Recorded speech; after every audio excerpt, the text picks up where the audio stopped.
che si mettano d'accordo e che vadano assieme in Europa a battere i pugni per dire che bisogna trovare la soluzione politica, non di carattere finanziario. Quello è un secondo ordine di problema, ma una soluzione politica per le popolari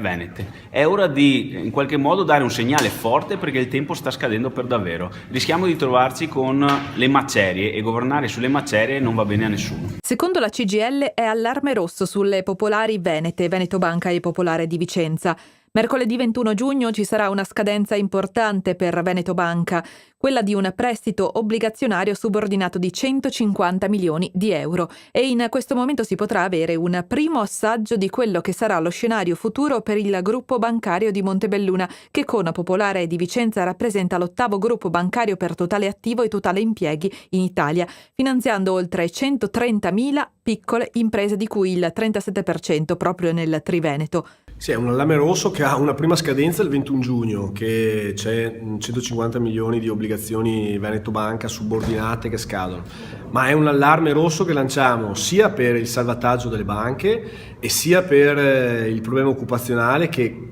comunque vada sarà un disastro, e sarà un disastro perché parliamo di esuberi importanti e numeri alla mano che possono far pensare a una banca in meno sostanzialmente. Si parla dunque di quasi 5.000 esuberi e di un impatto devastante anche per il sistema produttivo italiano, dal momento che il nostro PIL è ancorato proprio al sistema bancario, anomalia di un nostro paese che implicherebbe una perdita di 80 miliardi. Questo il dato fornito dal sottosegretario Baretta. Io dico a tutti che bisogna, ora come ora, fare un patto tra soggetti coinvolti, dipendenti, famiglie, risparmiatori, clienti e enti locali, perché solo assieme, un passo indietro ciascuno, un passo indietro, un passo avanti, insomma troviamo la giusta quadra per portare avanti un movimento positivo, perché solo così possono ripartire la fiducia in queste banche e può partire il rilancio di queste banche, perché se le banche, come dire, muore la speranza di tutti, dai risparmiatori che